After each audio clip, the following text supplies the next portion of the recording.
All right, everybody, we're doing it. We're past week 4 of quarantine. It's flew by, for me at least. I hope everybody else is doing okay, hanging in there, getting their binging Netflix on, getting their home workout on. Well, I'm not, but I got the longest beard I've ever had, so that's an accomplishment. And thanks for listening. This is BaDumBizz, and I'm Anthony Frida.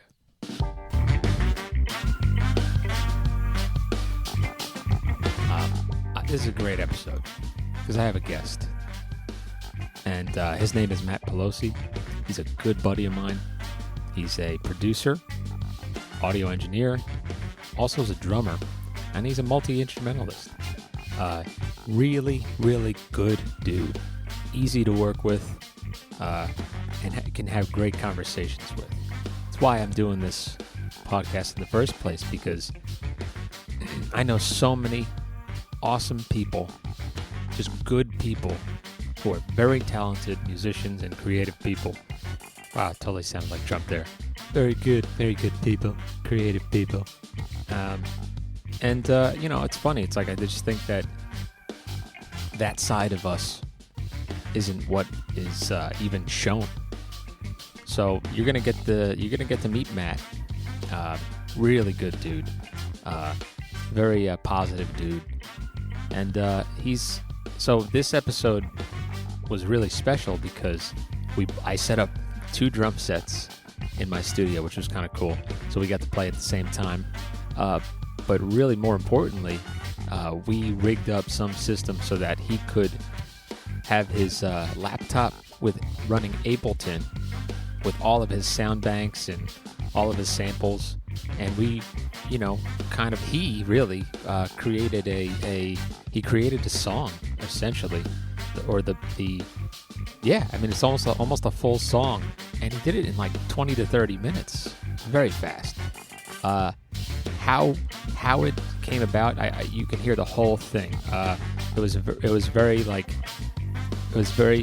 in depth in terms of how people create music.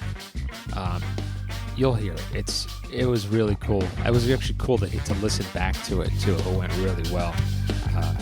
So anyway, enjoy the episode with Matt Pelosi. BaDumBizz. All right, and we're back with the monkey and the cow, or whatever the fuck.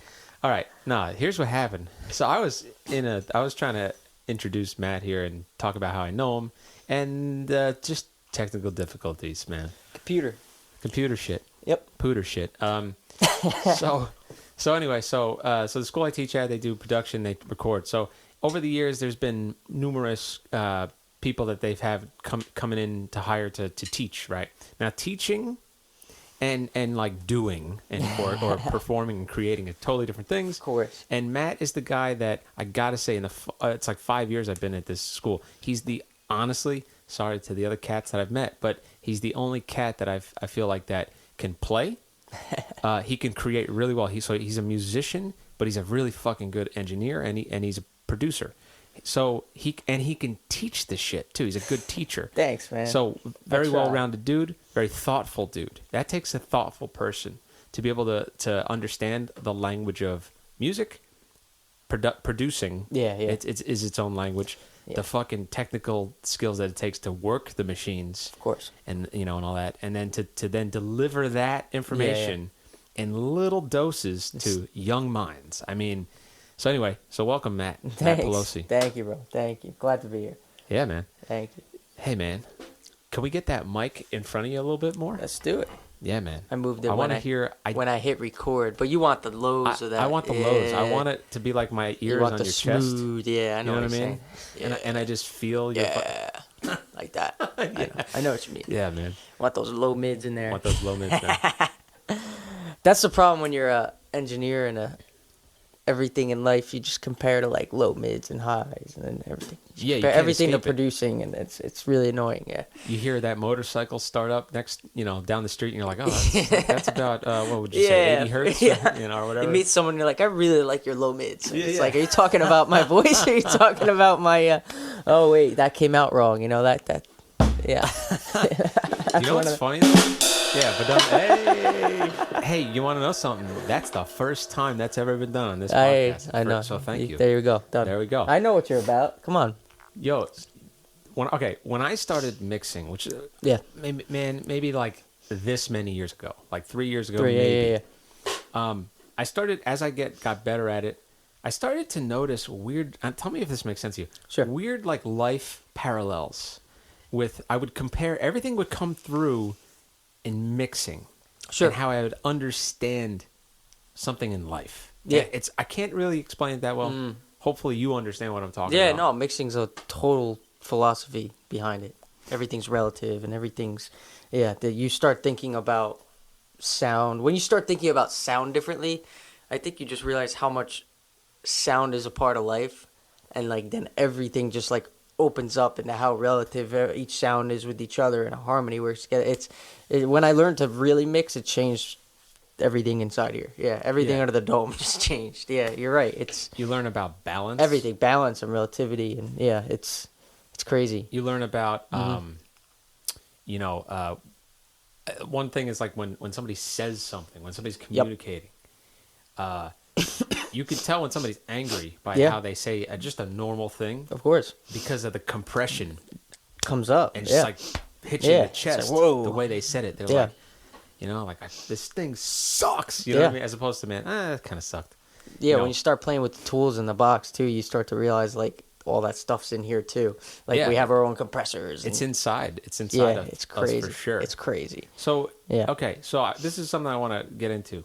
So now you're a drummer. You're a pretty damn good drummer. Play me something. Play something, man. Play us in. What are we playing? Anything, man.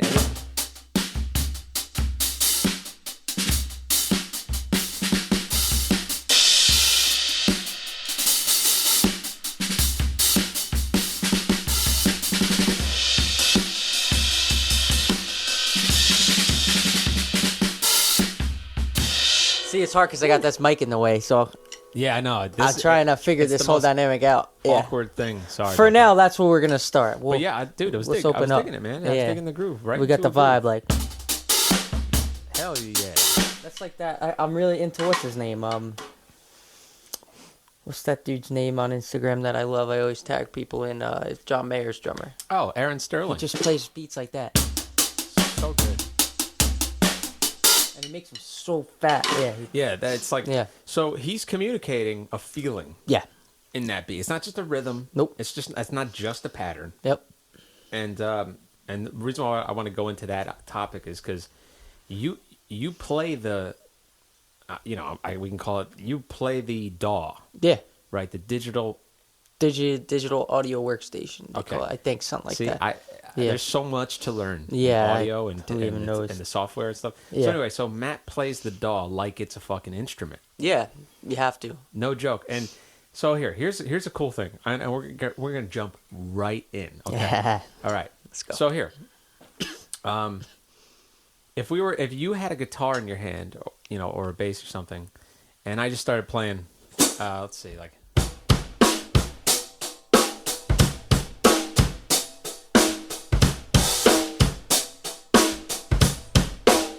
Yeah. So you would respond with something because I communicated something to you. Now, you have to have developed an ear. Yeah, it picks up. Yeah. To be able to make something fit. Yeah. As soon as I'm glad I started on the drums because my drum teacher in high school, I was in a percussion group, elementary school, and he's like, if you could say it, you could play it. And that was it. So immediately when somebody starts playing a beat, and you told me bass, I might not have heard a bass. I might not have heard a guitar, but like I hear something. Like when you were playing, you were like, what was it like? So I hear, like I start to hear the bass. Do it without the drums. But yeah, no, you see how so then you hear like boom boom. You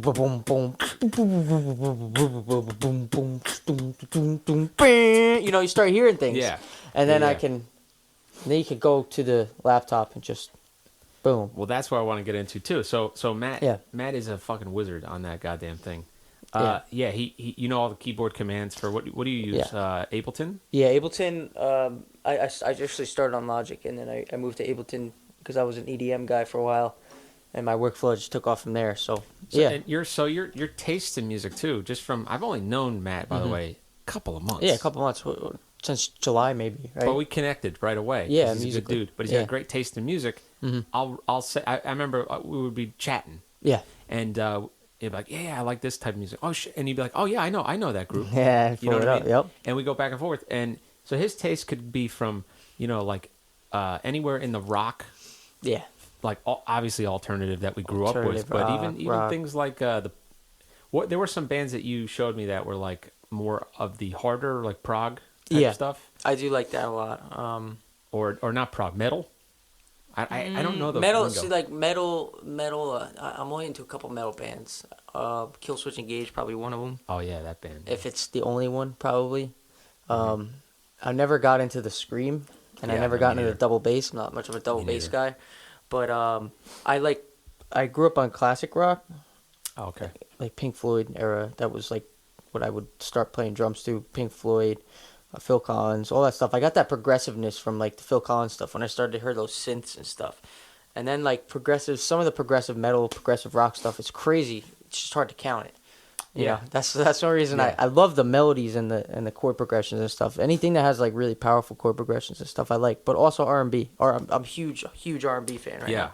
And Yeah. that's what I was gonna get Yeah. to, because like I mentioned Disclosure. Yeah, is I one love of my that stuff. favorite groups, and you're like, oh, I fucking My know favorite. that Yeah, shit. yeah.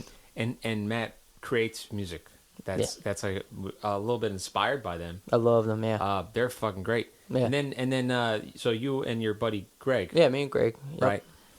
What's his last name? Scarlata. Okay. Scar. We call him Greg Scar. So he's a vocalist, but he also plays guitar really Yeah, he's well, a great right? guitar player. Really and, well. he's producing now, too. He's producing. So Yeah. I was hanging out with those guys at Matt's place, and, and Matt's got his all set up. And we were just like, we were creating this idea. Yeah. I sent Matt. This is what's fucking We have it done, great too, about. We had it's somewhere here, but this is what's great about 2019 and like this time, the last 10 years. Yeah. The software and the speeds in which you're able to just transfer files. I mean, it's the reason why MP3s were created, was because in the 90s It's crazy. people wanted to create via the internet. So Yep. they would send Yep. files back and forth. They compressed those files down to really small, 3 megabytes. Oh, yeah, tiny. Yeah. So that it can basically be transferred via, back then was dial-up speeds. Yeah, that thing right? was so slow. Those. So now we have this broadband internet, high speed 4G, 5G insane. now that we're getting into. So you can transfer massive files back and forth. Of course. And now, so long point. I sent the track of me playing this drum beat, and I might have did some like keyboard shit, and I sent it to Matt. Yeah. Matt, like 2 days later, sends me back, hey man, me and my buddy Greg, he did some vocals on it, and we check it out, and just sends me like this private SoundCloud. Like, yeah, it was crazy. And I'm listening to it. I'm like, what the fuck? Yeah, we brought it. My shit was like basic PB&J, right? It was a loop. But fucking Matt, It was a loop. Matt made it sound like he took the idea of the beat and whatever the chord progression was, created, and then the both of them, Greg and Matt, created this fucking dope song that it was like restaurant quality. Yeah, restaurant food quality. I love it. To my PB&J. 5-star, So, man. which is anyway. So the whole point of this whole thing is we live in a great time, and Matt's one of the guys that he is in the center of it. He is positioning himself as, you're 20. What are you? 26. You're 26. So Yeah. he's positioning himself to be an instrumentalist, Yep. right? But also like an engineer. So if you got to do, if somebody, if you get work, hey, can you mix Yeah. this for me? But also a fucking producer. Well, that's what producer, I think, became. Like, when I went to school in L.A., all these people are saying they're producer. And back in the day, when like, music wasn't high speed coming at people left and right, there was the bands, and producer was the guy that was sort of like the psychologist in the studio, and like he had to get the ideas out of people. Now it's totally different. The producer brings the beat. Yeah. Producer is the instrumentalist. He is the engineer. Sometimes, a lot of the times though, that producer like will send it off to mix down. but that guy's not in the studio sometimes. So like the producer is in the session. He usually has the beat, or if it's electronic, like that's the whole thing. When DJing got big from like the Swedes, they brought it over. Laptop producing just exploded. So everything we're hearing on the radio is made on a laptop, and it's like, so you have to have that musician mindset. If there's a lot of guys that struggle with it because they weren't a musician 1st. Mm-hmm. They don't understand like quarter notes, eighth notes. They don't understand how instruments talk to each other. Mm-hmm. There's layer like synths over basses and this and stuff. Stuff's clashing key wise, rhythmic wise, because it always comes back to music. At the end of the day, like you could have the perfect mix, you could have everything, but it always comes back to music. If the composition is not good, it's not going to be good. You know, so just sort of like it's hard to pinpoint like what you said, how the instrumentalist, the engineer. I start to put that all under producer. The further time goes on now, the more roles get added on to producer. Producer, yeah. Okay, yeah, gotcha. because I'm in the studio now, melodyning, mixing, doing everything that like an engineer would. Yeah, and that, by the way, Yeah. for anybody listening to this, nobody's listened to this yet, by the way, Matt. So I haven't put any of these. out yet, so Yeah. we're talking to each other, but Yeah. no, but for future listeners, melodyne. Yeah.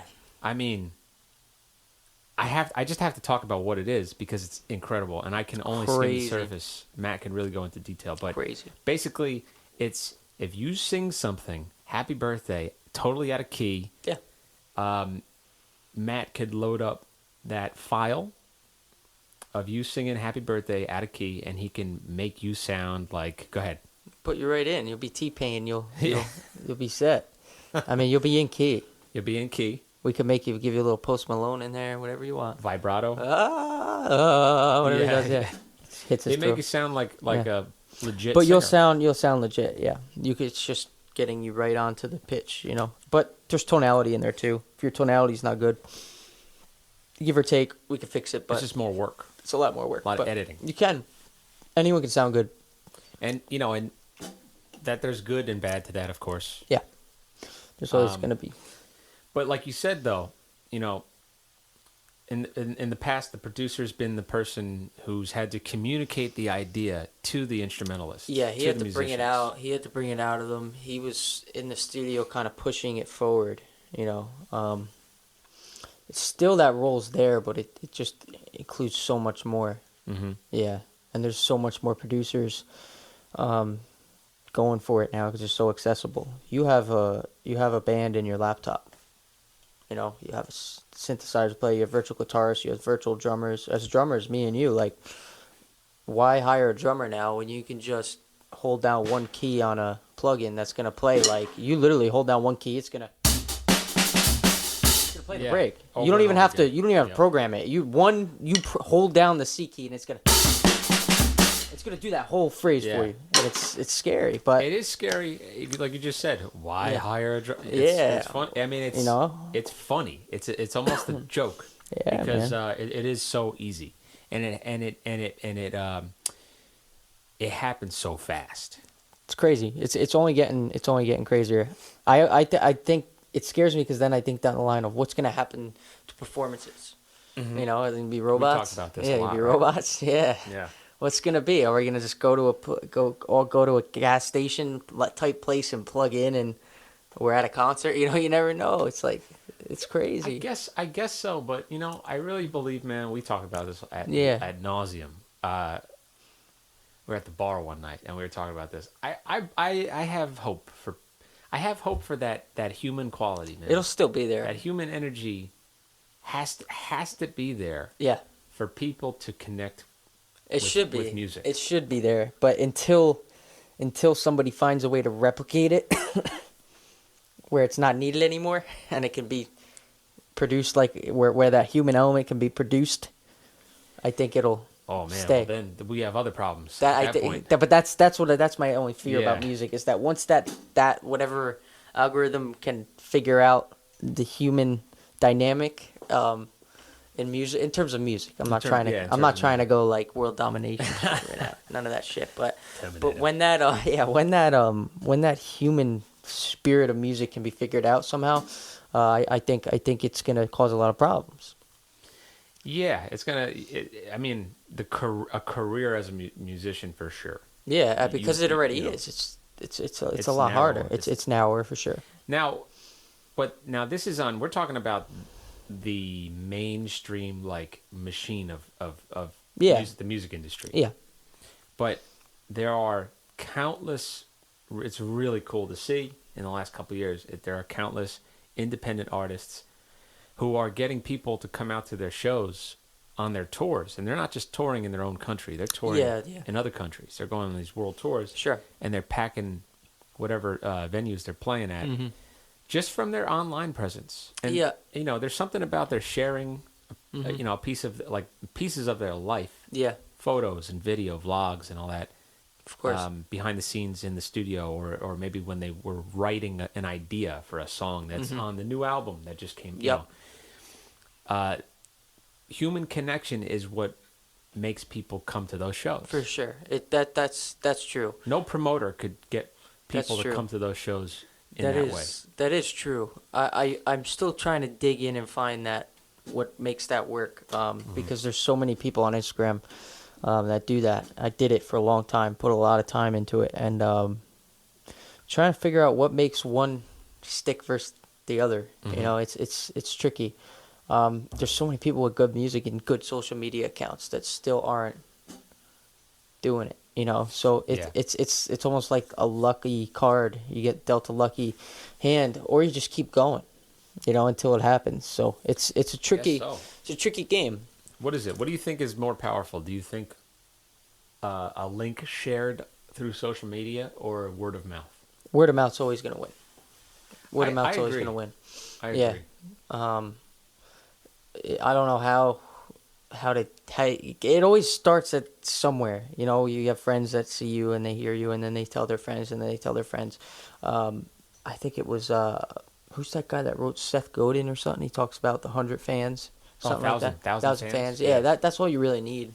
I mean, if you had 1,000 loyal fans that pay for anything, right? Like you're good. You could have a living. That doesn't mean you have 1,000 followers. That means you might have like 10. Yeah, it doesn't, and that's the difference. Like you could have 20K on Instagram and have 5 people that actively listen to you. It's like cool. That's all fluff. Yeah. I spent a lot of time in social media, and a lot of it is fluff. Yeah. You know, a lot of it is fluff. The guys on Spotify that have 2 million plays, half of that's probably bots. You know, like oh man, it is. I mean, it really there's a lot of bots and a lot of fluff. You know, I mean, we all do it. I've done it. I've put stuff up, and I'm like, okay, I don't want people going to my SoundCloud and seeing 5 plays. So you pay the $10, you get the 10K streams or whatever, and you get away with it. Just because you kind of have to play that game too. You have to kind of fake it till you make it. You can't not. You can't not right now. Which is why I kind of took a walk from it for a bit too, because I realized that, and I was like, no, you know. It feels gross to play the game. For sure. It's like Darth Vader telling you he's your father. You're like, no, like, come on, man. You're like, nah, it sucks. Or like your Emperor Palpatine. I'm not gonna spoil. I know you can't spoil the new Star Wars, but it's a tough world. It's a tricky world. But again, it should always come back to the love for music, and that's what I'm trying to get back to now. Is just like I'm doing this because I love it, not because I want to get there. And then it doesn't matter. You're happy. I'm wired that way, man. If you were paying me a lot of money to do something that I didn't really believe in or like, I would get really sick of it. Yeah, and eventually walk away from it. That's everything. And give it to somebody who really wants it. Yeah, I agree. I agree. Yeah, because, you know, if you're not careful, and I've seen it done, I'm sure you've seen it done. Yeah. If you're not careful, you know, you're going to rewire how you think about music by the gigs you take. Everything. So if you're taking gigs solely for money. Yeah. Well, you're going to probably play, I would say, at least 50% of those gigs you might not enjoy. Yeah, truly it enjoy. becomes a job. But, whether you can tolerate it, that's different. Mm-hmm. I feel, though, that over time, your relationship with music... Yeah, it goes south. It's going to suffer a little bit, right? Yeah, of course. So it happened to me with doing covers. Yeah, same. You know, you said you used to do some covers. Yeah, we would record covers all the time. It's fun to put your own spin on it, but when you're going out and playing covers, it's like the worst thing ever. I don't like that. Yeah. No, I don't want to knock people that do it because I get it. You know, you can make money. They could say, "Oh, you teach. You're doing the same thing." Yeah, I get that, but um, it just depends what you really want to do, and that's it. Well, okay. Tell me if you've heard these Spotify playlists or these online playlists. They're basically playlists that are covers of existing songs. Yeah. But it might be like an acoustic cafe version. Yeah, of course.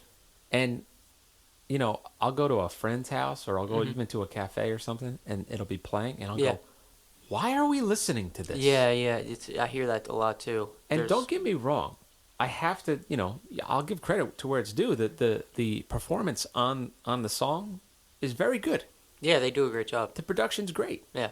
But all you're doing is you're reinforcing, hey, this artist, this song is this good. Yeah, that's it. I mean, that's you what they're should doing. listen to it in other ways. That's what they're doing. Yeah, of course. That's what I do when I cover a song or remix a song. I'm like, I love this fucking song, and I'm gonna put my own twist on it. But they're the original. But that's the thing. When you do a cover, you love the cover. Yeah, you gotta love the fucking You gotta song. love it. You gotta love it. But I do feel like there's a lot of, there's a lot. Those playlists are filled with packed with hundreds of artists and songs. Yeah, you don't even know them.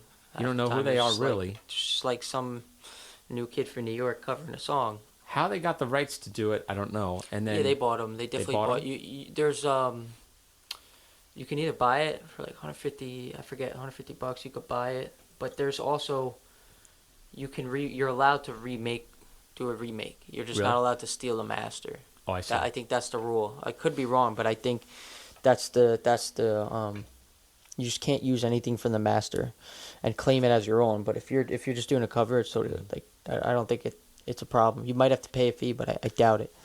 Yeah. Man, you're just like putting money in. Yeah. I mean, you're putting money in your own wallet. I imagine with the how many listens you get. Yeah, but streaming is nothing now. You're getting like a penny per not even a fourth of a penny per. It's ridiculous. It's like Really? it's nothing. Yeah, it's hard. I mean, if you're making millions and millions of streams, yeah, like 20 million streams. Well, you're that's gonna what I'm make some saying. money. Like, but if you're not hitting the, I mean, if they're able to get, let's just say, one of these artists covers a, acoustic cover of a song that's like an EDM song or something like that, and it gets millions. Yeah.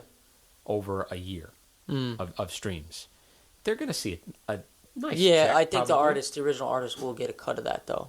They will get a cut. Yes. But and then the person who remix whatever, it, I think they'll get a cut. Yeah.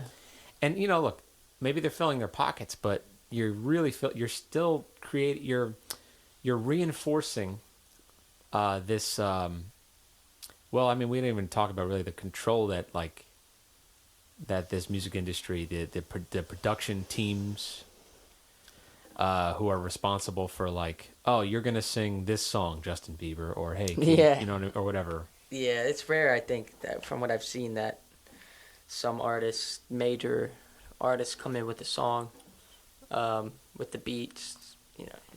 I think a lot. They just have a really good team of producers behind them that bring them songs, bring them tracks. Like, hey, like this one, yeah. Sometimes I have lyrics, but think about the realistic side of that. It's like you're playing how many shows a week? You're always on the road. Are you really gonna have time to write a song like that? Hey, some do, but the mega ones, they don't have time to put together and produce that much music. Yeah. Here's where I go. I think that's horseshit. Yeah. And I'm not saying you are wrong. What I mean is, those people, they don't have time because they're busy doing, like, maybe they're selling a product, of course, like a perfume or clothing line. They're doing photo shoots. Sure. They're maybe guest starring in movies. Like it's beyond music. Of course. It's just it gets the fluff too big. of celebrity. Yeah, it gets too big. Yeah. So then, why would they sit with a laptop and create their own shit? Yeah. When people. Apparently people want to see them be celebrities. Mm-hmm. So, I mean, it's funny. You think about Led Zeppelin. Yeah. And when they went into the studio to do, let's say Zeppelin 4. Yep. The album, right? Yep. Dude, they fucking worked their asses off. Well, they did. Those guys did that. They wrote that. They wrote that shit. Mm-hmm. They may have had a producer help them with they all did. And that's fine. But that was like a full-time job, but like they probably were in the studio 16, 18 hours a day. I love that. Like that's my dream.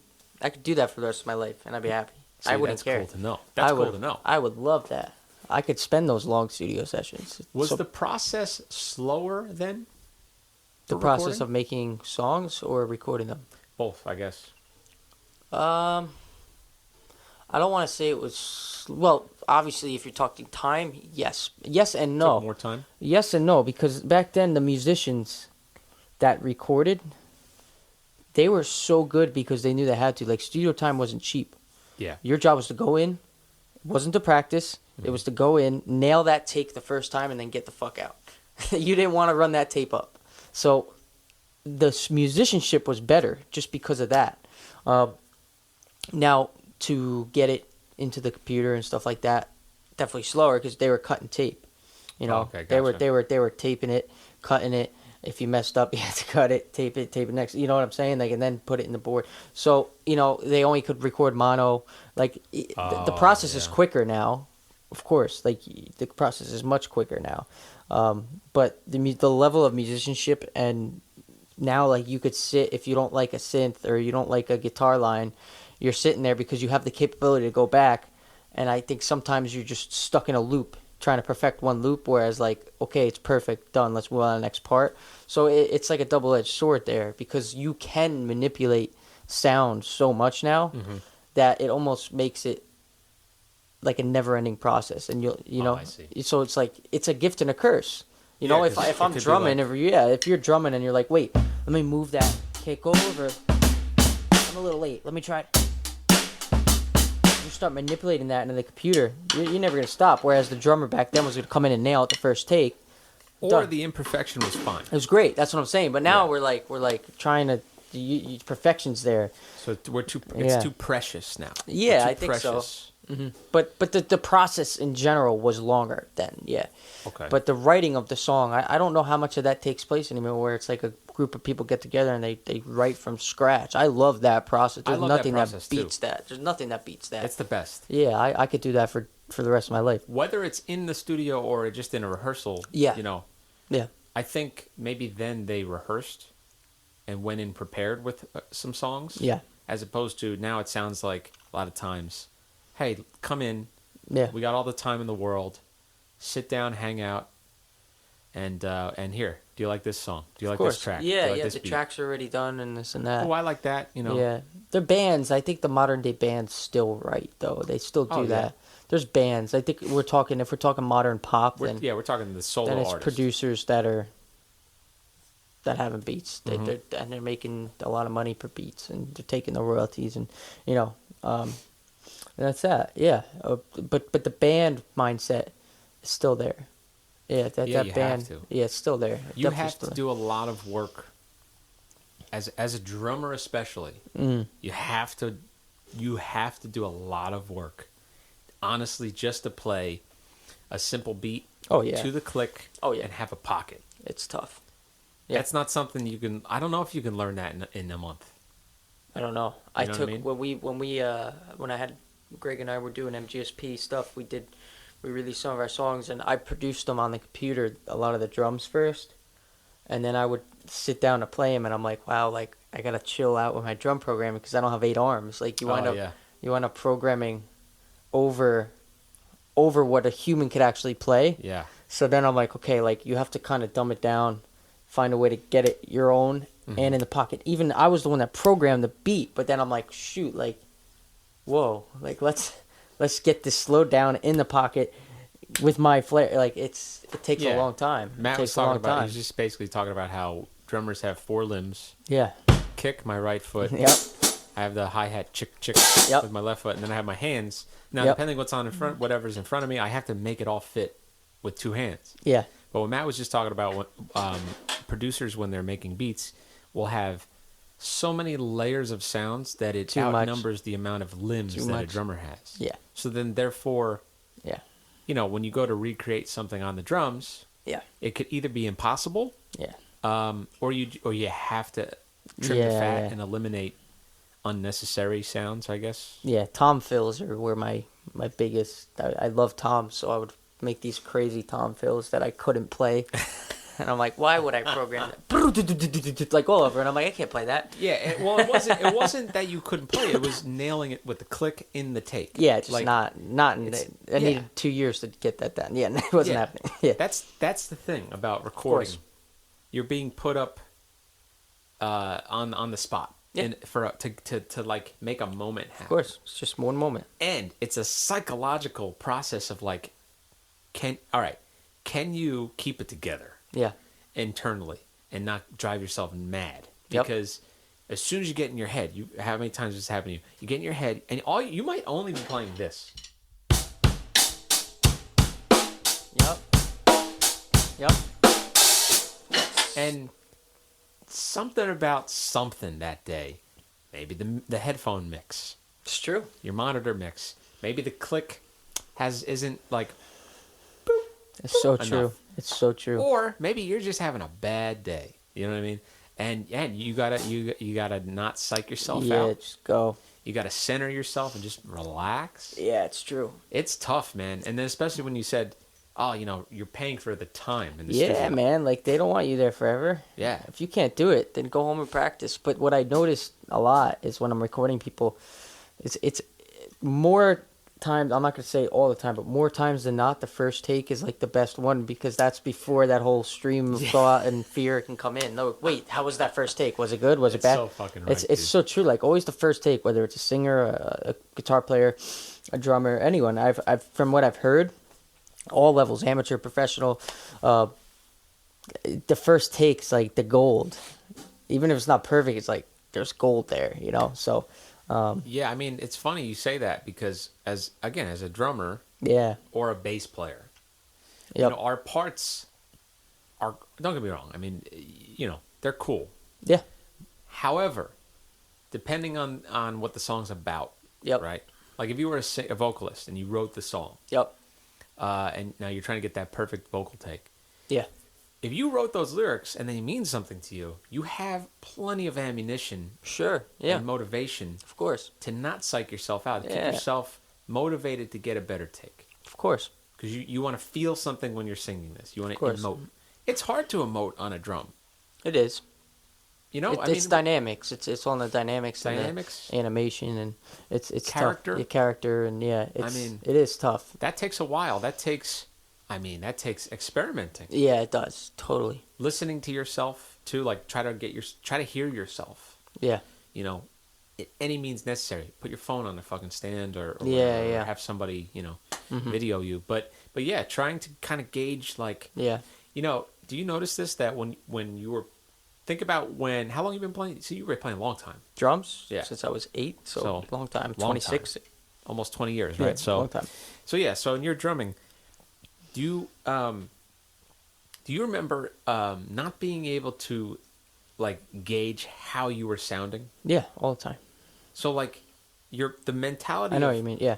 the mentality of putting together this beat, Yep. Yep. that mentality of just putting together that coordination, Yep. right? That's a different mentality than Totally.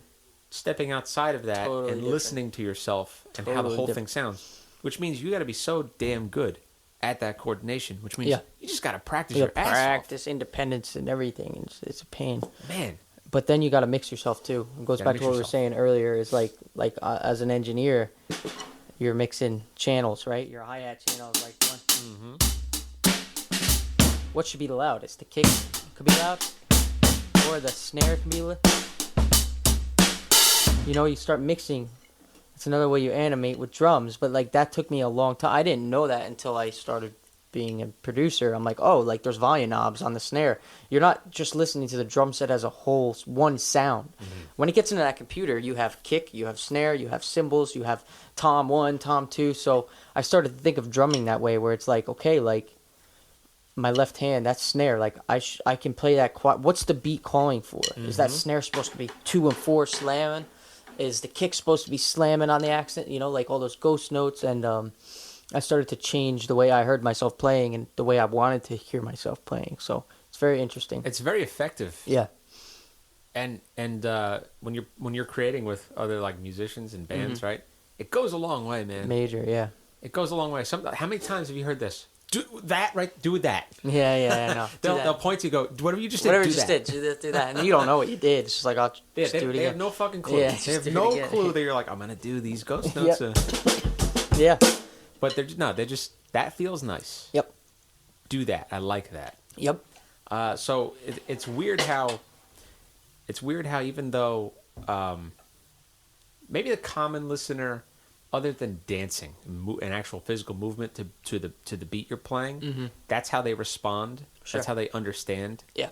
But when you're working with artists, and you're trying to put drums to their songs, Yeah. you can communicate to them on an emotional level just by the beat you're playing. Yeah, even if they're not a drummer, like they understand, they know what emotion they're trying to get. Yeah. Tempo, feel. They get a good grasp of it. Man, we are servants, though. Let me tell you, dude. Yeah, I know. It takes a certain personality, man. I know. Now we talked about I'm a shy kind of person. Oh yeah, you're I'm introverted. Yeah, I'm definitely introverted. I'm a very introverted Yeah. person. I have like social anxiety and shit, Same. man. I don't know who doesn't anymore. I mean, dude, it's like I realized that my psychology as a person, I think, has stupidly like a copy and paste from my psychology as a drummer, which is serving the people around me. Yeah, same. Yeah, I get that. There's a hierarchy in a band. The vocalist is number one. Yep. So if you're louder than the vocalist, you're you fired. gotta chill back. Yeah. Yeah, I mean, you gotta blend. Took me a long time to realize that.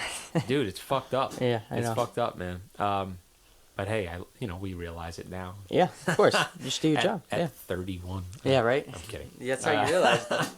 No, I mean, but it is interesting. It is an interesting perspective being a drummer in the 21st century. Yeah, it's for sure. It's rare to have a gig. It's rare to have a job with it. You know what, you're though? Lucky. You know what though? I would not change anything because it is the most exciting it's ever been. It's the best. Drumming is very fulfilling. It's probably the most fulfilling thing I do. I like to drum better than I do producing, to be honest with you. I always did. Producing is awesome when you have a finished product, but man, it's the starting project. Oh, it's man. a lot of work. Just getting through the first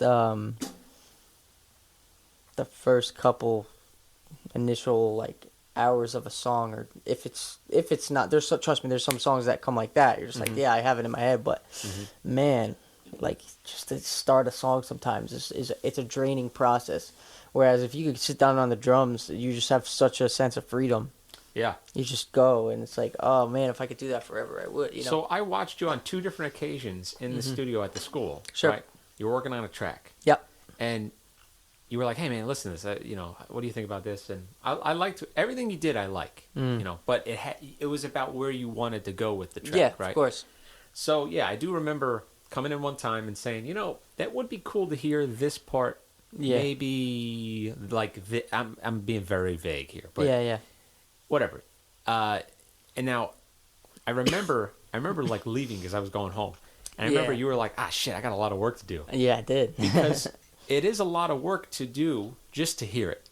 Yeah. And just to go, do I like this? Yeah, if you don't hear it, it's a battle. If you did all that work and you don't like it, and now you have to undo that work or do something else with it, it's really challenging. You gotta just be able to let it go. I save versions now. I'm like, okay, I'm gonna try it this way. If I don't like it, I try another way. Try another way, rather than just deleting and getting aggravated. You just notice how Matt said hours on one song. Oh, hours. Yeah. Longer sometimes. We're not talking 5 hours. We're talking like 20. Yeah. Sometimes you gotta cut yourself off sometimes. Yeah. It's a cool process to watch though. Yeah. So do you feel cool with Matt's got his laptop behind him. We can throw something. And he's got his his workstation. What I'm gonna do though is we'll just move that mic a little bit. You should start with a drum beat. Cool. Because I'm not hearing anything in my head at the moment. Sure. And if you start with a drum beat, maybe I can do something. Give me an emotion, man. Give me a word. Give me a feeling. Oh man, what are you feeling, I don't know. Man? This is how songs are written. You want an emotion? Let's see. Don't think too hard, man. I'm not thinking too hard. I like this word of the hi-hats that was called a sand hat, right? All right. So we gotta get a beat So you said sand. Yeah, let's do sand. Sand. Okay. You got the sand hi-hat, so Yeah. what do you Those minor shits. what comes to mind when you think sand? I think shaker, like texture. So, holy, gonna use this shaker here. Yeah, I have nothing in my head, so no sound in my head yet. So let's try. So this is cool. So like a creative person doesn't need to have anything in their mind. They bounce off of something. So I'm gonna give Matt a beat that with whatever I got in front of me. So. Okay.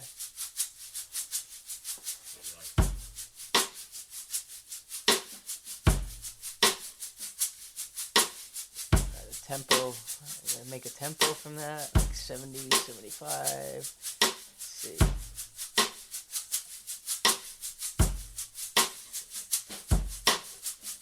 So thinking like 78. Yeah. I like it. Good. Yeah, so like that shaker. Let me pull on a shaker loop, right? Like Sure. 78. It's probably alright. This might not sound. It's like lo-fi shaker loop, but just to get me started with the vibe, right? Like so. And then we'll try and recreate what you're doing. So let me grab a drum kit here. I'm gonna use like a mod. I just hear something really urban, so I'm gonna program some stuff on my mouse here with the drum. So let's put there's the kick with the shaker loop. Let's put the snare down. I hear like, yeah. That's fucking fast, man. So there you go. Without the hi-hat. That's without the snare. So he just added those like extra tom, like little 808 drums or something. 808 toms. Kit, yeah. He gave us some tone. So all I gave him was this. But then he added the. Go ahead, play it. Yeah, hold on. I'm gonna finish right. Oh now. yeah. Yeah. Let me just. Oh yeah, work faster, Matt. Yeah. Right. All right. So there's the beat. It's just. So there you go. Yeah. That's what I just did. So it gave it some tone. Boom boom. Tap, boom. Gave it a very chill kind of vibe, right? Yes. Yeah. So now we have that shaker. I want to add another section where there's hi-hats. So I'm just gonna program some hi-hats. Hold on. All right, and this is where I exit and I watch. So this is like the closed hi-hat. You probably hear this in like every trap or hip hop beat, but I'm just gonna try and program them real quick. You hear me moving the mouse, so here we go. A lot of 16th notes. Don't mind our sniffling and coughing. It's only winter. It's only January. There we go. So like, Yeah. I'm just drawing them in. So. That was fucking fast, bro. Alright, we're getting there. It's just dots and lines. 3, 4. So now I'm gonna do like a fill at the end of this one. Hear it? Triplet. Ooh, what the fuck? So yeah, so also, can we talk about, just real briefly talk about grid? Yeah, so the grid's tough. In the computer, like I'm a drummer, so we have more of a easier time understanding this, but you have like, it breaks it down, like the way I'm working right now, it's like a piano roll, so it's basically a piano on its side, and each note is assigned to a specific drum. Like I have the kick, rim shot, snare, so you choose sort of on the grid where you want them to play. Like it could play quarter notes, 16th notes. Right now I'm doing the hi-hat pattern in, what's that, quarter notes? It's quarter notes and 30 seconds actually, right? 2, 3, 4. Those are quarter notes. Yeah, quarter notes. And then he's doing yeah. Those are 16 notes. 16 notes, yeah. And then dotted. I have dotted, or triplet, 16th. Oh, yeah. Yep. That's right. So yeah, you could sort of choose. So Matt knows how to navigate the grid because, drummers just do. We just do honestly simple math. Yeah. That's all rhythm is. Exactly. Yeah. So that's how he's able to do this so fast, and it's not like, it seems as though he just pushed the button.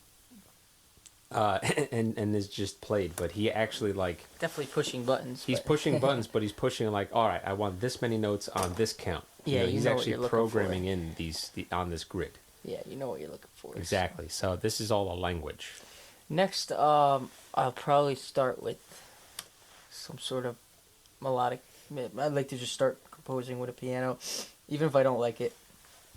Just try to get some melody and harmony in there. So, pull up a piano. Now that we kind of have like a basic beat, right? We have like, it starts easy with just a shaker, and that.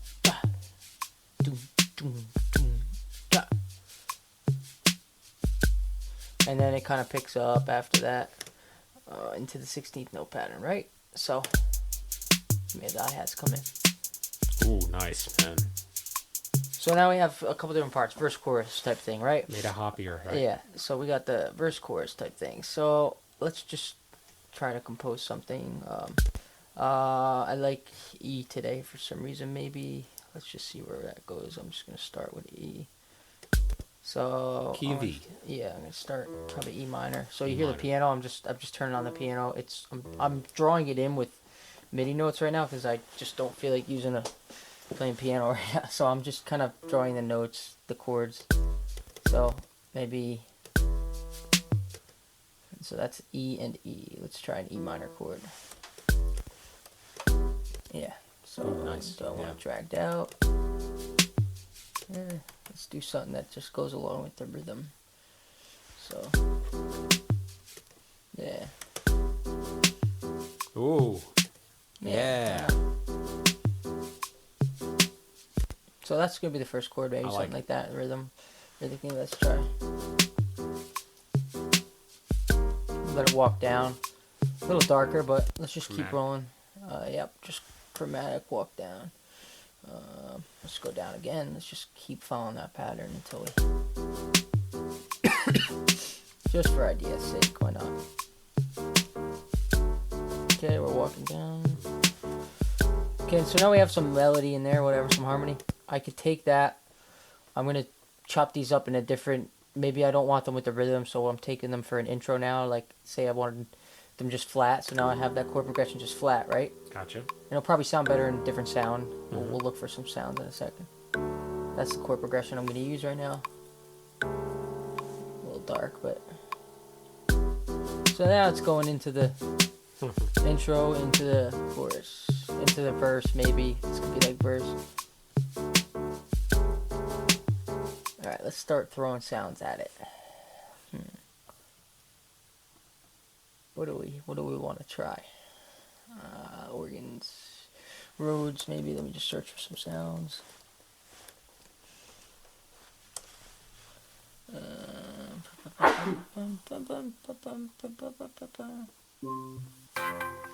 Yeah, all these sounds just going through stuff. I mean, I could kind of hear like this organ. Yeah, that's what I'm looking that. for. Something like an organ. Ah, see, look at that. Yeah, let's see if we can find some organs. There's so many. I like Rhodes. I like using the Rhodes a lot. Let's see if we can find some Rhodes over there.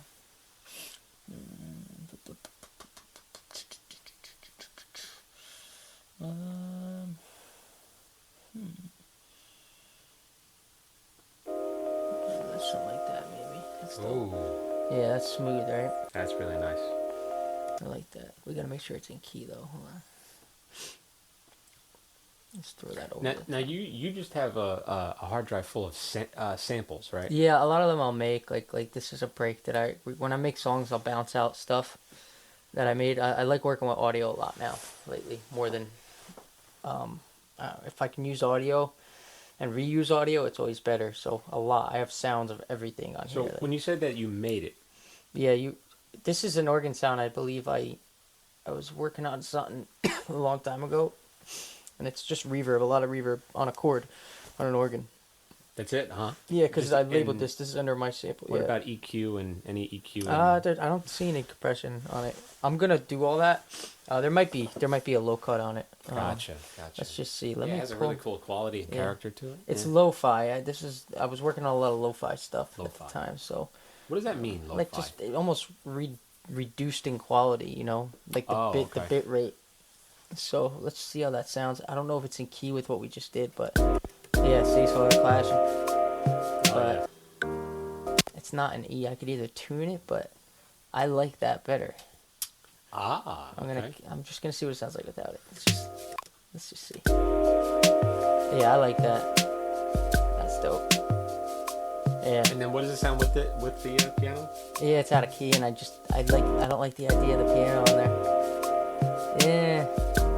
Nah. Ah, yeah. I can yeah, match yeah, it. okay. Like I can match it, but I'm gonna do something different. I'm gonna reverse this for the second half of this, and you'll hear So what you're it does. scratching that. Yeah. You're getting rid of that chord progression. Yeah, like I said, I just like to move. If I'm not constantly moving, I get stuck and I don't have any ideas. Okay. But you see, like sometimes certain compositions will make you want a certain sound, and then you stumble upon a sample or something, and then you're like, hey, that works. To me, this is like, I love that. Like that works for the beat. It gives me that. So essentially, you like, and I'll be honest, because when I've tried to produce, I'm gonna use quotes, produce something, using like synth and stuff, keyboards and shit. I'll usually have a beat that I played, and I'm just trying to put something to the beat, right? Mm-hmm. So I'll come up with a chord progression, I guess, that works. Mm-hmm. And what'll happen is this is cool for me. This is where I'm learning. Sure. What you just showed me is it is totally okay to abandon. Yeah. Abandon what you're trying to do. It's not giving up. It's okay to be impulsive. Let it evolve. So you're saying that go with where you're like, ooh. Yeah, something will stick out to you. You know, if something hits me, it's like just right in the center. I'm like, I'm doing it. It feels right. It didn't fit in key. Now I could make that key. I could change the chord of the piano, but that was a little dark for me. This just has the right vibe. You'll know, like this, you know, rhythmically it works. Yeah, it really does. And it makes me hear more. Now I reversed it. Now you'll hear it suck back up, and then we're gonna go again. And now you hear. Now I have a loop. Things, right? Now I'm like, hey, like I want some atmosphere behind that. Okay. So let's try and get like arpeggio type thing back there. Like boom, bum, bum, bum, bum, bum, bum, bum, something like that. I'm triggering stuff with my computer keyboard right now, because we're not using, for time's sake, we're not using like fancy studio gear. Yeah, Matt knows all the key commands, so that's why he's so fucking fast. So like that's an arpeggiator playing like a nice plucky synth. Wow, that's really I'm cool. just gonna make sure it's in key. There we go, right here. So that's back there. Oh shit. We're creating some space. Now we could get fancy and put like some, make that come up, put some more delay on it, phase it, more reverb. Now we have a whole nother vibe. And vibe. you know, we're still with beach and sand. Yeah, right? Right? It's like a late night sand run. I don't know. Yeah. City lights. I could change the arpeggio rate. I like that. It's more spacey. Yeah. Oh, I like that. Yeah. Now we need some bass. Oh shit, that's actually really cool. And that can be automated to open up for different parts of the song here. It's opening up. So that's a filter? Yep. We're doing a lot with the little, you know, just automating, and I can automate a lot of this stuff. So now let's add some bass, right?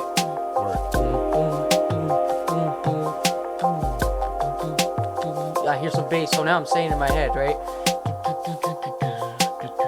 And I'm guessing this would maybe be like the verse.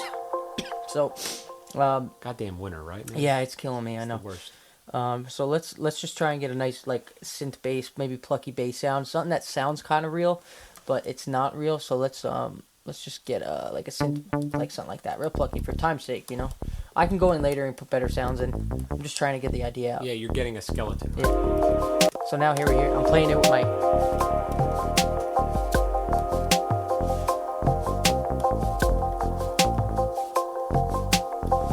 So I play around until I get something.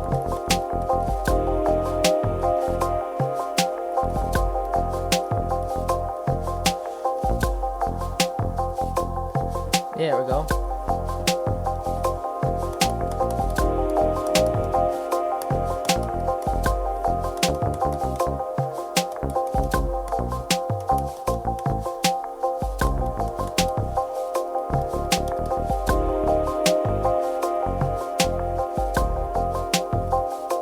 So I like something like that. So I record that in. Let's see. So they're coming alive. There we go. So now we have a loop By the way, for listeners, this could take somebody else like way less experienced and way less talented. Could take them hours to put together what Matt just did. It's a long It's process. just really fast. It's basically about getting the ideas in your head out, knowing how to work the software. Yeah, you got to get the idea first, but we kind of pulled it out of the word sand. We just went with it. We're just going with the flow, and like now we have something we never existed. So we're just. Yep. So that's the bass line I recorded. So here's everything we have so far, and then we're going to try and arrange it real quick for time's sake. We'll just make a quick little arrangement out of that. So here's bass, the plucks we made, the Rhodes piano. You have the shaker. That bass adds some attitude. Yeah, it's nice, right? So I'll probably evolve on that bass line for a second part. So for a chorus, I don't know, like maybe a chorus, just for time's sake. So let's make like something chromatic, and so let's do bum bum bum bum bum bum, something like that. Yeah. So let's try. That's cool, right? Yeah. Cool. Fuck yeah, man. Oh, I love how it cut out there. Yeah, at the so- beat. Oh, Now dude. that's like chorus world. Like I mean, I could evolve on it, or I could add more pads and synths. I'm gonna make like an intro, so then we have intro, verse, chorus, and then we can technically arrange it. I'll show you how to get a quick, really how I get a quick sketch track down. So let me just put an impact, like a sweep down sweep there, so we can really give it that feel of a chorus. Here I'm doing like little sweeps and stuff, right? Oh, word, okay. So let's just put one of those here, and on the downbeat. Effects is super important, so let's just. There we go. So now it sounds like an arrival. Yeah. Kinda? Yeah. This is the chorus, right? Yeah. I'll put a crash there.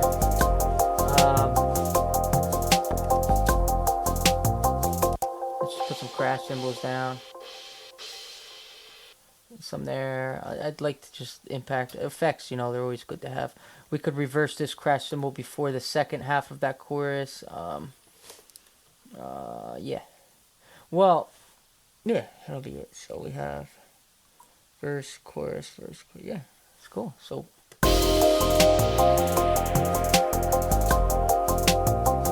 Yeah, man. now we got something cool, I hear hooks and stuff. A rapper could go over this. Yep. Guitar player, whatever, you just hear stuff. So now we have verse, chorus. Here's our little verse, right?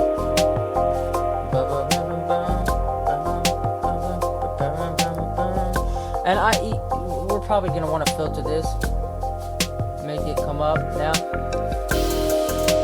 Make that full. That's the plug. So I'm just showing you how I would arrange this really quick. So we're just gonna do a super quick arrangement. Not sure how much time we've spent so far. No, maybe it's such 10, a short 20 time, minutes. dude. It's amazing. Yeah, it feels like longer when you're doing it. And Matt, now this is a mono signal. Yeah, we're going mono. So yeah, what so you that don't hear the means- panning and stuff. Yeah. So what this means is I'll try to edit it. All right.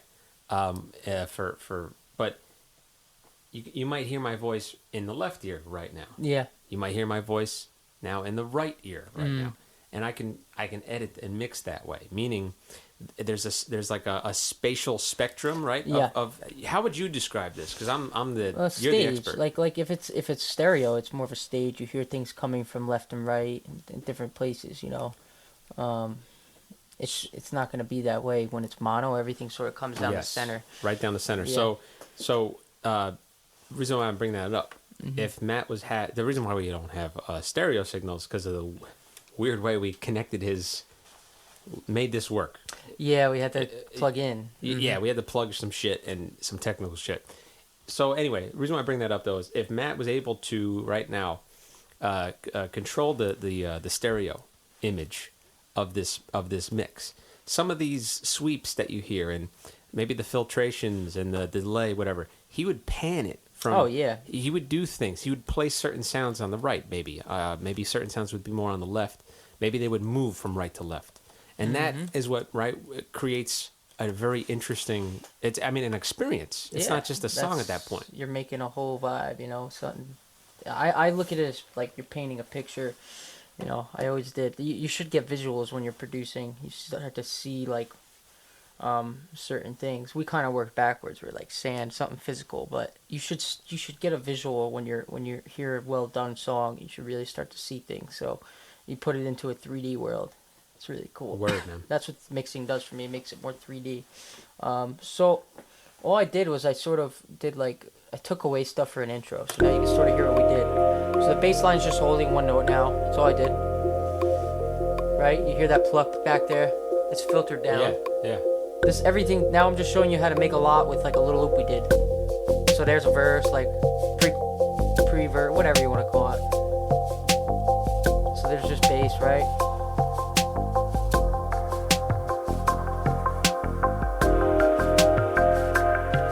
I'm just introducing stuff.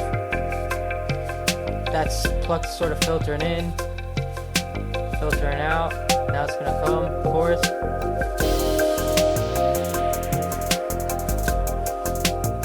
So we got a little bit of a real arrangement, Man. I have a song structure. Here it's gonna come again.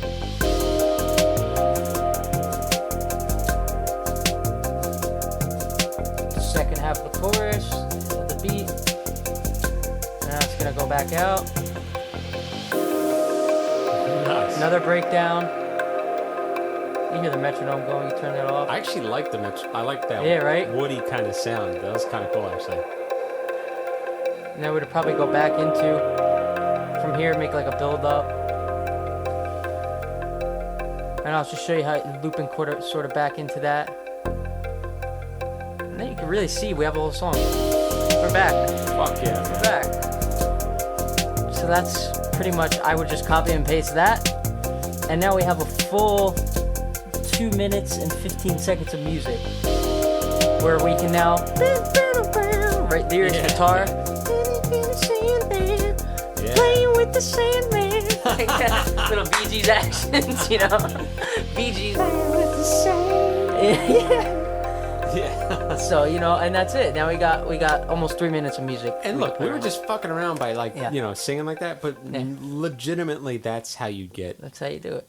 That's how you get ideas. Like we're fucking around, but fucking around is just having fun, right? So Absolutely. fun leads to ideas, and then you get legitimate ideas to actually put down. Yeah. That kind of help finalize a song. Of course. Now Matt, would you agree? I don't know. My ears may be different than yours. I could totally hear this being a song, but I also hear this as it's this that you just created sounds like you painted a setting. Yeah, that's the whole thing. I mean, we tried to do that. So it could be a setting for, it could be a fucking car commercial. It could be a never know. Music video for, or no, not a music video. I'm sorry. It could be like an intro to a show. Yeah. It could be, you know what I mean, in a movie. Yep. For sure, without a doubt, I could see shit like that. I could see that, but once you start getting lyrics and stuff over it changes everything. Changes everything, right? Once you have a track, it's hard to see when you just have the beat where it can go. I can see it anywhere. You can almost see it in anything. It's crazy to think how much lyrics and vocals do. That would drastically change where this would go from here. How do you feel in terms of your ability to because you have an ear for a vocal part. You just sang something that worked, totally worked, right? But lyrically, and honestly, how do you feel about have you written lyrics? Yeah. You have? Yeah. Do you feel confident in your ability? Yeah. When they come naturally, yes. Okay. If they're not coming naturally, then I don't even try it. Yeah. Lyrically, do they come in the form of rhythm and melody too, or do they? Yeah. Usually when I'm writing lyrics, it all comes at once. Really? Phrase, melody, words. Yeah. It's so strange. If I sit down with a pen and paper and I try to write lyrics, a lot will come to me, but then I find it very hard to put it to a song. Gotcha. Sometimes it's backwards, but the best lyrics that I've ever gotten are when we have like a song, and then like the song triggers an idea in my head or one word, and that one word usually takes me through all the lyrics. Oh, It's crazy. shit. I'll think like diamond and then blah, blah, blah, like blah, blah, it's just like whatever the concept is, and I'll come up with these phrases. It's not just the words that come out. It's like literally I'll hear the pitch, the melody and everything. It's crazy. Yeah, harmony. You'll hear everything. It's crazy. I gotta tell you, man. The reason why I asked that is because me as a drummer, Yeah. mainly, I fucking struggle Yeah. with that. I honestly have only once, and it's happened in the last year. Have only once for real had a lyrical idea that Really? came with a melody that might work, but I'm too much of a pussy. It won't work right to try away it- though. To try it out, you know what I mean? It may not work right And away. and You that's the you have other to thing. play with it a little You gotta bit. play with it. It's funny. It's funny though. Like even when I listen to music, though, I don't necessarily always listen to the lyrics. Yeah, I never do. I mean, I'm never really listening to it. I know a lot of people do, though. A lot of people are I very think moved. people like the song first, and then they gotta get grabbed by something first. Usually it's not the lyric. Okay. But there are some people, yeah, you're right, that do. But I don't think anyone really listens to for lyrics at first. I At don't. first. I know a lot of people that don't. But when you like a song a lot, then you start to dig to the meaning of it. I used to sing songs back in the day, like by Green Day and In Sync when that was the era, right? Yeah. I didn't know what the hell they were singing. I Yeah. just liked the song and the sound of it. But now you go back. It's funny. I go back and listen to some of the stuff I was listening to as a kid, and I'm like, wow, that's really relevant right now. No wonder I liked it so much. Like Yeah. for what I'm going through. So It's it's Yeah. a good actually to stay on that topic for one Yeah. sec because you just had me thinking about Red Hot Chili Peppers. Yeah. In the late '90s and Yep. the early 2000s, there are songs like "Scar Tissue," yep. right? There are songs like "By the Way," for instance. Mm. Those songs have, other than the boom, bum, jump, Yeah. Yeah. and by the way, but the standing in line to see Yeah. the show tonight, right? Yep. Even in the scar tissue out of Yep. what you saw, right? It has like it has a vibe to it that's sort of serious and emotional. Yes. But the thing about Anthony Kiedis' lyrics is, what the fuck do they mean? Right? Yeah. They're notorious for that. It's hard. They get away with. He gets Yeah. away with murder, He does. and nobody cares because Nope. the song is. song's It's very- just so good. Yeah. And it feels good. So it makes you think, man. It makes you think like, they're a big, huge band Yeah. The presentation of the music doesn't sort of match the lyrics sometimes. sometimes, right? Yeah. And but you it wonder works. if now he was known, Anthony Kiedis, that is, as a lyricist, Yep. like a legitimate, really good lyricist, would Red Hot Chili Peppers be any more revered or bigger in terms of? I don't What do you so. think? I don't think so. You don't think so, right? There's a couple bands like Incubus of that era, right? Yeah. Known for their lyrics for sure. Yeah. But I don't think that's ever gonna be, like I still don't listen to them for the lyrics. Yes. You know what I'm saying? Yes. Like Red Hot Chili Peppers, there's not many songs I listen to purely for the lyrics. I don't know if people do. Yeah, moods, but it's usually the whole picture that encapsulates that mood, not just the lyrics. So They I'm not they sure. have to work together, right? yeah, they have to. Kind They of like have to. that song you mentioned. That's great. You mentioned Incubus. Yeah, Incubus is Like, known. Wish For the you were here. Yeah, man. The All- ocean looks like Yeah, a yeah. thousand diamonds. Yeah, across but they the- right? they connect the lyric and the And music, the music. so well. Yeah. Because someone could be a really good lyricist, but that's what poems are for, in a sense. Like they just don't know how to put it to good music. I just think there's a lot more behind lyrics than actually the words. So Like yeah. the melody, the way it's the melody, the way it's sang. way it's sung, Yep. yeah. Are like there are some songs out there that they're not saying any words that are any different than any other song, but the way they're being sung. Oh yeah, that of course, it makes me want to bawl my eyes of course.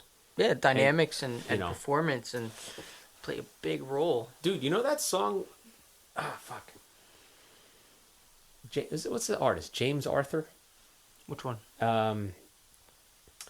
Say you won't let Oh, yes. go. Like that song, bro. That song gets me choked up Yeah, it's a for sad some reason. I don't know why. Now I don't know what the song's about. It's relatable. per se, but something about the way he's singing it, yeah, the words trigger some emotion. I guess I don't know. It's interesting. I think you touched upon something I never thought about, which is you can't just have like you can't put great lyrics to music Yeah. and expect it to be amazing. They really have to work.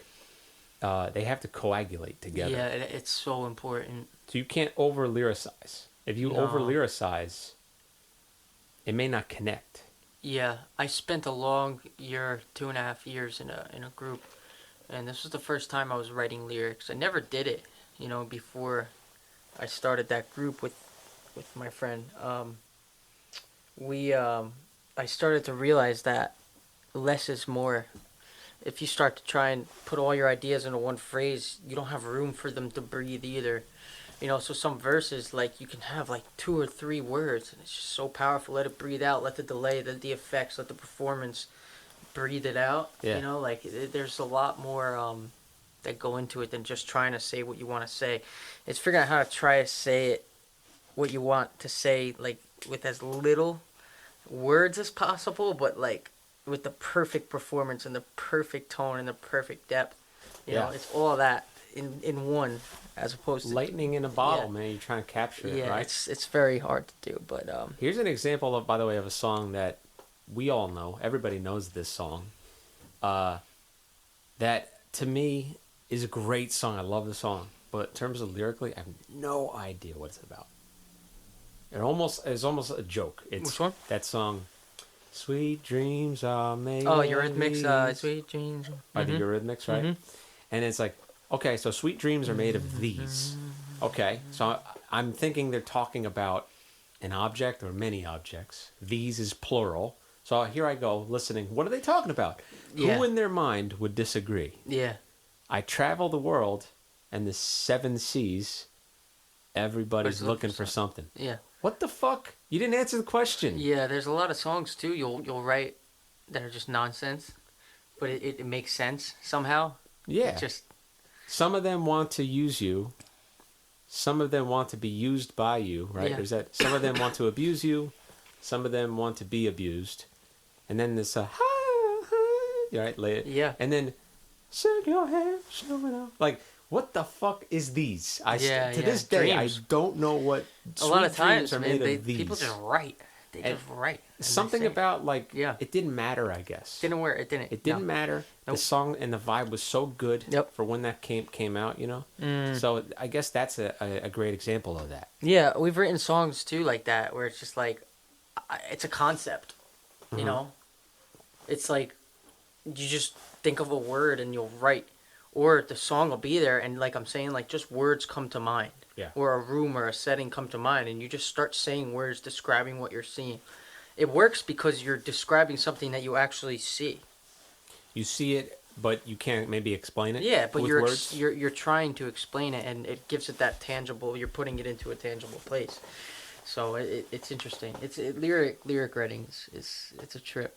But you're right. There's some songs that you're like, what the hell does this mean? But it's such a good song. That comes into play with the songwriting too. Yeah. They two just meet. Like the song. Oh man. What's the one?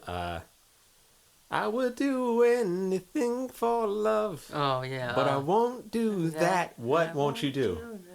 Yeah. What won't Seems you like do, selling your Meatloaf? soul or something. You know You what I don't know. Yeah. Yep.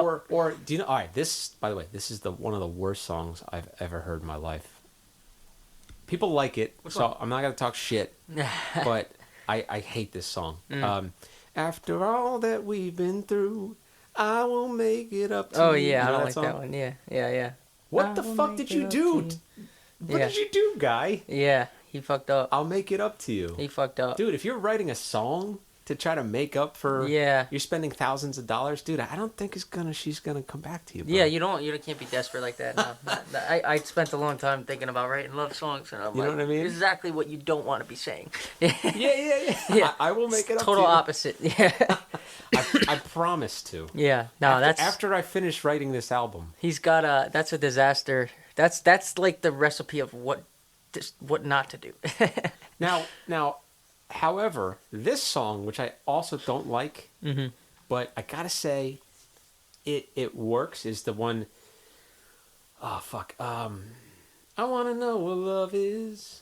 I want you to show me. Yeah. Okay, I love that song. That statement is love fucking that. powerful, I man. love that song. I want to know what love I forgot is. who. That's old school. That's Foreigner, I think. I don't know. It's like choral, man. It's like they got gang vocals going there. Yeah. Yeah. Powerful song. It works, man. It fucking works. That's a jam. It's like, wow, how sad is that? Yeah. Like, I want to know what love is. Yeah. Can you please show me? It's desperate, Yeah, it's so desperate. in that way, it kind of works. Tons of songs are love songs. Most are, I would argue. Even the non-serious ones are love songs. Mm-hmm. It's crazy. Yeah, man. Most music we hear is about that. But then you have a song like, oh my God. Then you have a song that just is like, songs. like the expression is like, okay, you've had, we've talked off this mic about, past relationships. Yep. I've had, Yep. Yeah, I mean, things in relationships can be complicated, right? Yeah. All right. So I'm thinking of the song, Oh, Poison. you know what I mean? Yeah. Poison, right? That girl is poison. Yeah. Now, some shit went down. Yeah. And the guy is expressing that, man, that girl, Yep. man. Fuck I feel that bad. chick, Yeah. That could be like, that could have went the other way. That could have been less, it could have been more down. But Yeah. that beat. Yeah. you Da, know? da, da, da, da, da, da, da. Yeah. Yeah. They make Dude. something out of it. Yeah. It's so good. Yeah. And it's lively. It makes you It's not amped. like a sad It's not ballad. that, Yeah. So it's interesting how the guy wanted to express like, man, this chick's poison, but I just want to dance or something. Yep. It's funny, man. It's funny how it works out. Oh, it always works out. It's interesting. Sometimes. Yeah. It's very interesting. It's all subjective. That's it. You know what I mean? Point of view and everything too. You So- can always take a different angle from things with the way you're trying to say what you're trying to say. There are people that probably hate that song. Oh yeah, Poison. I'm not a fan of it. I love the drum I beat. love that I song. hate I love the beat of it, but I don't like his voice at all. I always hated Oh it. yeah. It's kind of whiny, right? Yeah, real one. Yeah. Yeah, I'm not a fan of it, The but sounds are strange. yeah, Right? It's, Like it's like that the organ. samples? It's a disco. They sampled it from a record, I think. Is that an old? It's got to be vinyl. Is it an old drum machine? Yeah, you think? either that. I think they sampled it from vinyl. I'm not too sure, but I think it's an old vinyl sample. I forget who or what, or that's the original. I don't remember what, but yeah, It's just wild, man. Yeah, It's just wild wild. what works sometimes. yeah. Oh, There are it's certain crazy. songs that were on the radio when we were kids, I'm sure, that were like, how? Yeah, it's crazy. It's totally Right? crazy. I'm man. a Barbie girl. Like that Oh one. my god, Right? that one too. Let's Jesus go, Christ. Barbie. Come on, Barbie.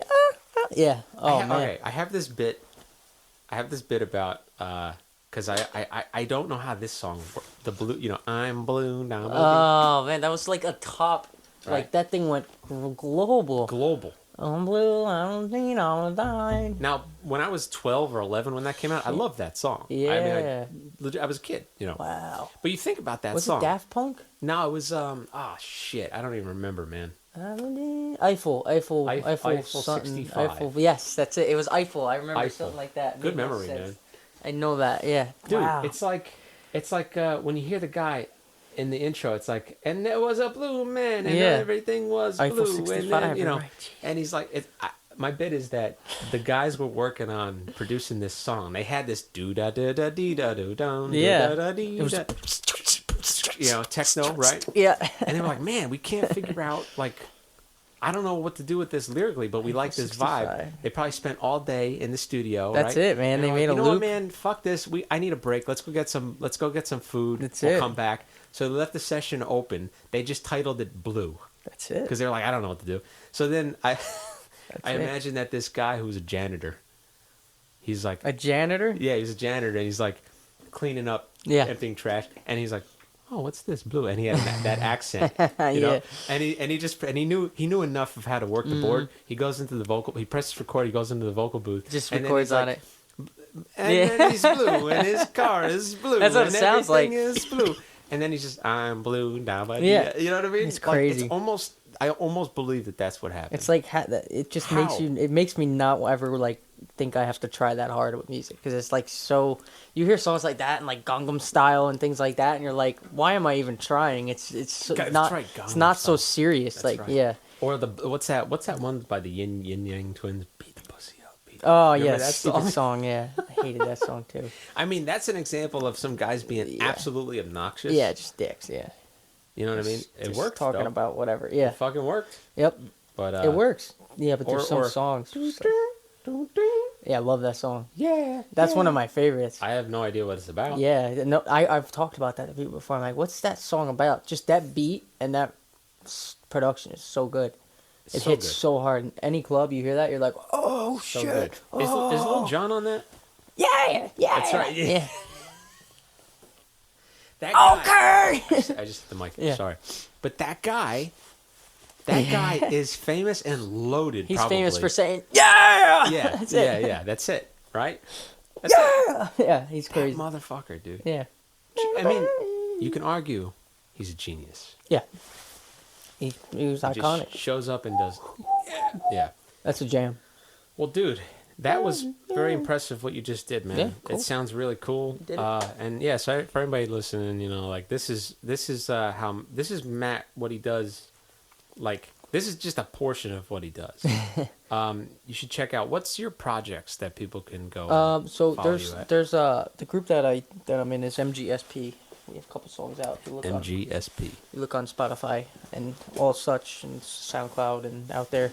Me and my buddy Greg, my best friend, him and I, we make a lot of really cool stuff. It's a combination of modern pop and our rock roots and our club EDM, my EDM roots and his rock. He's in a progressive rock band. That kind of clashes together, and our love for R&B. So it's really cool stuff. And then there's some solo electronic stuff I have out on my SoundCloud. Just typing in my name, Matt Pelosi. So you find a lot of stuff on there on our Instagram, everything. So a lot of cool Yeah, stuff. I mean, like, you're a well-rounded. Your taste in music is extremely well-rounded, and it's amazing to hear, like, oh, this guy's a drummer, and then he's producing this dope EDM shit or electronic inspired shit. I try to let that drumming come through in all of it, because that's my roots of everything. The drumming was what got me started in music, so it's what gives me the foundation in every song. No matter the genre, it's pretty interesting. You'll hear similarities in everything. It's crazy. It's cool, man, and Yeah. and you know, like you're fast with getting the idea out, and that's It's the most important thing. Thank you. yeah, man. I watched you do shit. So I saw you do work on one thing one night, and you were like, fuck, I just can't. I don't know what to do. And then next week maybe and you were like, hey, remember what I was working Yeah. on? You're like, check Yeah. out what I did to it. And I was like, oh shit. Yeah, different. It was different, but what it should have been. And what's cool about, okay, I got to mention this Sure. because you were like, yo, I like your drumming, because we've known each other for a few months. We work in the same building essentially. Yes. You may have heard me playing, Yeah. and you're like, dude, I like your drumming. Yeah, yeah. You hear which something. I appreciate, dude. Yeah. And you were like, yo, you got to send. Do you like record or anything? And I was like, yeah, I have recording set up. I like to record shit. He's like, send me some Yeah, send over tracks there. or some shit. Wanted to hear stuff. So I had some shit that I just did for fun, and I sent it his way. And one of them had some keyboard on it or whatever, just a vibe. And you were like, I remember yeah, it, send me that. So I sent it to him, right? And then a couple days later, fucking you and Greg Yeah. were working on it, right? And I'm thinking they're just gonna either add on top of it or reconstruct it. We did. It's a fucking legitimate track. And when you sent me a private, we didn't talk about this yet, did we? My mind is fucked. We did. I can't. I think we did, but we didn't on here. Oh, we've talked, but not on here. Yeah. I don't think so. So man, he sends me this private SoundCloud thing that they worked on, and I was like, holy shit! You took it in a direction where I couldn't. It's almost like seeing where something can go. Yeah.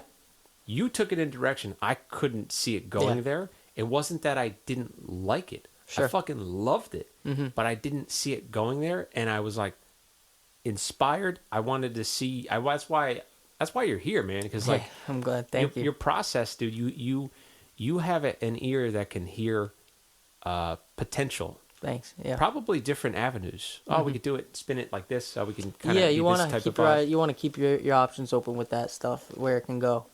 It's amazing, quite amazing. And then you and Thank you. The other thing is like you and Greg, It wasn't just you. No, he's a monster. So His harmonies are monsters, and he's great he at did the writing and vocals, arranging. right? Yeah, his vocal work. I handed him it, and I was like, just go. I was like, just Yeah. and he just did, and he sat down on the mic, and he just went, and he showed it to me. I'm like, yep, there it is. He had the lyrics, everything. Yeah. So you guys Sick. speak the same language essentially. Yeah, we've worked together so much that it's just like it clicks. Yeah. Fucking. I was blown away. Thanks. I was man. truly I'm glad blown you dug away. it. I still And have it. You made me feel good about. Oh shit! I actually made something that was actually cool. Yeah, it's you know just what I mean? everyone can get it. If we're producing, everyone has an idea. Mm-hmm. It's how to take it and finish the idea. That's the hard part. You saw the way I was working horizontally as opposed to vertically, and like that's everything. It's like how do you progress this 8-bar loop or this 16-bar loop, and that's the challenge of production to me. It's how do you tell a story with a simple idea. That's and, right. And if you can do that, you're in good shape. And I struggle with it a lot too. So I'm nowhere near close to perfection with it. It's a lifelong challenge of doing that. 'Cause sometimes you got it, sometimes you don't. Well, you know what? I like that you're open minded and you're not closed off because there are people that that are making beats, but they sound mostly like trap beats that you hear on the radio. Yeah, a lot of them are doing that. And you have again the wide taste in music. It's almost like it's not an encyclopedia, but it's almost like your sound library that you have on your hard drive. Yeah. You have just references. Yeah. Of production sounds, Gotta listen to a lot of music. and you know how to recreate them. Yeah. And when you're just searching Yeah. to get out, like fuck this idea, that sound library that you have comes in handy. Yeah, you for go sure. through and you find stuff. Yeah. A lot of times I'll make stuff ahead of time. I don't like to have to make something in a session anymore, especially when it comes to sounds. It's just having a lot of really good sounds at your fingertips. And you have it. You'd be like, hey, that sound will work really good here. You want to do your sound design sessions separately, usually. I will say the only way I can like connect to that and tell you that I've experienced that was when like the way my drums sound right now, like deep fat kick. Yep. Yep. Even I have these mini hi hats. Yeah, I love that. Right. It's awesome. I have like very booms and bops sounds. Yep. Right? But maybe about 2 years ago, I was fucking around. I think I was listening to Mark Giuliano. Yeah. His jazz quartet album is incredible, really good. You were telling me about that. Oh, so good. So he, for that project, he tuned his drums up. He had his floor tom and his tom like really tuned up like a jazz Sure. kind of modern, whatever. Very, very high. Even the bass drum had like tone to it. So the bass drum maybe instead of duh, it was like doom doom, right? Sure. So anyway, even the snare, he didn't like. There was no muffling. Everything was ringing. So I set up my drums like that one time, and I was playing way differently. It's wild. Same setup, same positioning of the toms and the cymbals, but I was playing different things because I was inspired by the sounds. So it's crazy to think. I don't want to, one thing that as a drummer I try to not do is rely on my gear. Yeah, you can't. No. To make me sound a certain way. You can't. But in certain cases though, it's okay. You exactly, but you have to rely on you as the one driving it to express your sound through what you have. You can't. You're right though. You can't rely on your gear. I mean, you can get that snare to sound punchy, and you can get it to sound deep, and just by the way you play it. It's true. So it's not always about the gear. It is true. Yeah. But dude, yeah, man. So anyway, guys, this is Matt Pelosi. You gotta check him out online. The dude is what he can do in the 20 minutes or whatever 10 minutes. Whatever we did, yeah. Give him an hour, and he's gonna pump out a lot of material. So you're gonna hear a lot from him. But yeah, man, thanks for coming, brother. man. Awesome. Do you want to play yourself out? Do you want to play? What do we want to play? Anything, dude. You got the drums. Oh, I don't know. In front of you, man. I got drums in front of me. You play something, I'll play something. And then How about this? Yeah. I'll play sounds you don't have. You have a more condensed. Yeah.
Nice. Hey, man, it says a lot. I've said it on the podcast. Put two drummers That's at the same time is a dangerous thing. You can do a lot of fun stuff. Is this the mic clip or is this the? That's for a fucking. Where is that? There we go. That's for the hoop crasher. Yeah, when thing, when you don't play on your own drums, you end up breaking things. No, you're fine. I hope I didn't break. No, you didn't break anything. I'm just. But dude, two drummers in the same room could be dangerous unless they speak the same language. Yeah, I agree. So we speak the same language, man. It's a pleasure. You too, bro. Thank you. Yeah, man. BaDumBizz. Sweet. That was awesome. Matt's a great dude. So Matt's been doing in this quarantine. He's been doing remote production and engineering for people's songs, and I even watched him do it over an Instagram live feed. Man, it was awesome to see him do it because he's so fast, and it's awesome to see his interaction with the artist. And then the artist is reaction. The reaction is like, "Oh my God, you're making my vocals and you're making my song sound incredible." So you guys got to hit him up at Matt Matt Pelosi Pelosi at Matt Pelosi. Find him on Instagram. Please hit him up. And thank you all for listening. This has been Anthony Frida on BaDumBizz. Take care.